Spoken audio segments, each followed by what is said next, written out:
Babıl Munarası. Baştalış 11 bölüm 1 ayattan 9 ayatqa çeyin. Jana 27 ayattan 32 ayatqa çeyin. Ошол кезде жер үстүндө бир тил болуп, адамдардын баары бирдей сөздөрдү колдонушкан. Адамдар чыгышты карай көчүп баратып, шынар жеринен бир түзөң таап, ошол жерге отурукташты. Алар бири-бирине «Келгиле, кыш куюп, аны отко бышыралы» дешти да, таш ордуна кыш акиташ ордуна чайыр колдонушту. Анан өзүбүзгө төбөсү көк тиреген мунаралуу шаар куруп, атыбызды чыгаралык. Ошондо жер жүзүнө тарап кетпейбиз дешти. Жараткан эге адамдар куруп жаткан шаар менен мунараны көрүү үчүн төмөн түшүп, мындай деди: Мына алар бир эл болуп, бир тилде сүйлөгөндүктөн ушул ишти баштап жатышат.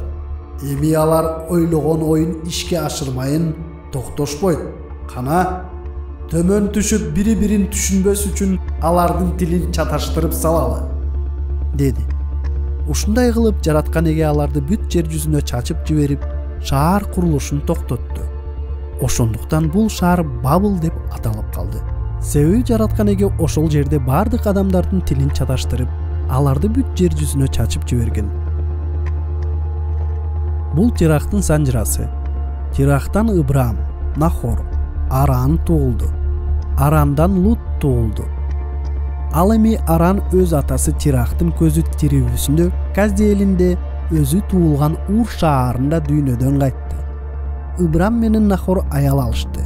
Ибрам Сарага, Нахор болсо Арандын кызы Милкага үйлөндү. Аран Исканын да атасы болчу.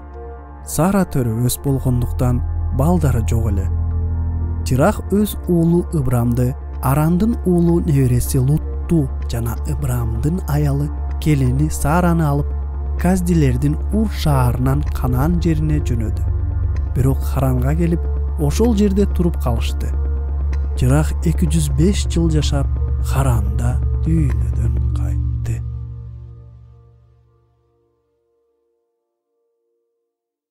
Бул баянды ким кайра айтып бере алат? Азыр аудио жазманы паузага коюп, бир же эки киши уккан баянды эстеп кайра айтып берсин. Майда чүдөлөрдү эстегенге бири-бириңиздерге жардам берсеңиздер болот.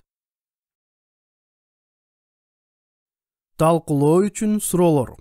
Ар бир суроодон кийин аудио жазманы паузага коюп, жоопторуңуздарды талкуулаңыздар. Биринчи суроо. Бул баяндан сиздерге эмне жакты? Жоопторуңуздарды талкуулаңыздар.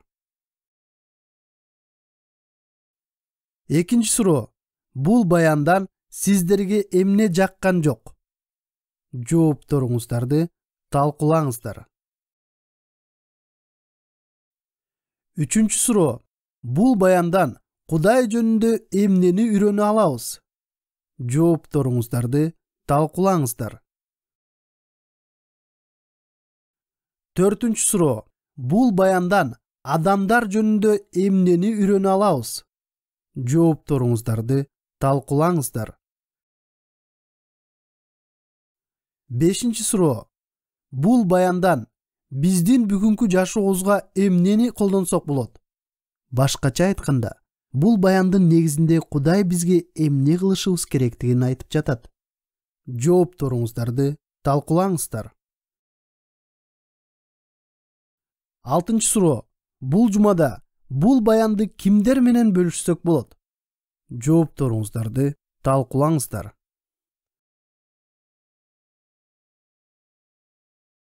Бул баяндын тексти Кыргызстан ыйык китеп коомунун котормосунан алынган жана аталган коомдун уруксаты менен жаздырылган.